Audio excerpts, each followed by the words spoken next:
নমস্কার বন্ধুরা, রন্ধনে আপনাদের সবাইকে স্বাগত। আজকে আমি বানিয়েছি আলু পালং, যেটা খুব সহজেই বানানো যায় আর খেতে দুর্দান্ত হয়। এটা ভাত রুটি যেটার সাথেই খাবেন বেশ ভালো জমে যাবে।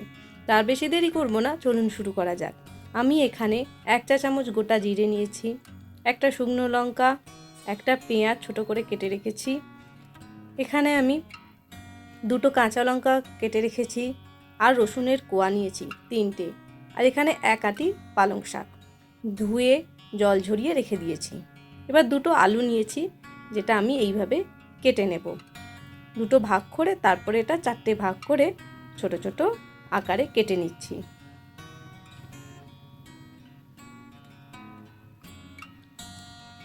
এইভাবে 2টো আলু আমি কেটে নিয়ে ধুয়ে ভালো করে রেখে দেব।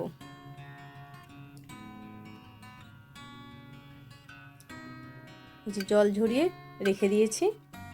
এবার প্রথমে কড়াইতে আমি ঘি দিলাম,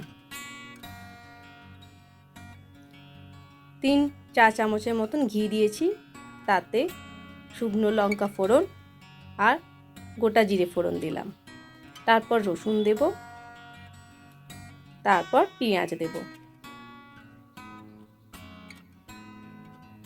দিয়ে একটু ভেজে নেব। খুব বেশি ভাজবো না, কারণ আলুটা দিয়েও ভাজতে হবে, বেশি ভাজলে পুড়ে যাবে। এবার এর মধ্যে আলুটা দিয়ে দেব, ভালো করে মিশিয়ে নিয়ে ভাজতে থাকবো। আপনারা এখানে ঘিয়ের বদলে রিফাইন্ড তেলও ব্যবহার করতে পারেন। এবার স্বাদ মতো নুন দিলাম আর তাতে 4 ভাগের 1 ভাগ চা চামচের হলুদ গুঁড়ো দিলাম, দিয়ে ভালো করে মিশিয়ে নিয়ে ভাজতে থাকবো। যেহেতু এটা নতুন আলু, তাই সেদ্ধ হতে একটু সময় লাগে, আর লঙ্কাটা একটু শেষের দিকে দিলাম, নাহলে পুড়ে যাওয়ার সম্ভাবনা থাকে।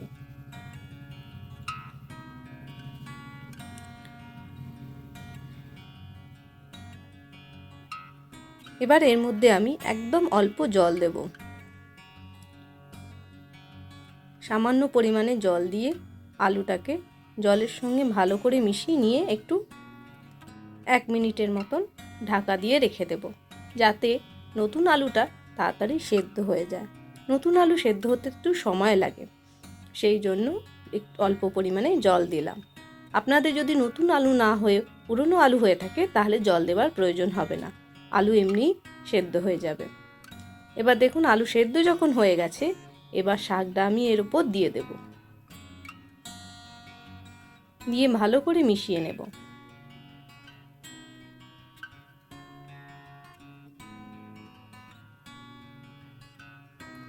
আপনারা নুনটা কিন্তু নিজেদের স্বাদ মতন দিয়ে দেবেন, যদি কম নুন খান তাহলে কম দেবেন। এবার আমি চাপা দিয়ে রেখে দেব শাকটা 2 মিনিটের মতন। দিয়ে দেখবেন শাক থেকে এমনি অনেকটা জল বেরিয়ে আসে, তাতে শাকটা নিজেও সেদ্ধ হয়ে যায়, আলুটা আরও সেদ্ধ হয়ে যাবে। দিয়ে এবার ভালো করে কষতে হবে, তাহলেই তৈরি হয়ে যাবে পালং আলু। তাহলে বন্ধুরা দেখলেন কত সহজেই বানানো যায় পালং শাকের এই রেসিপিটা।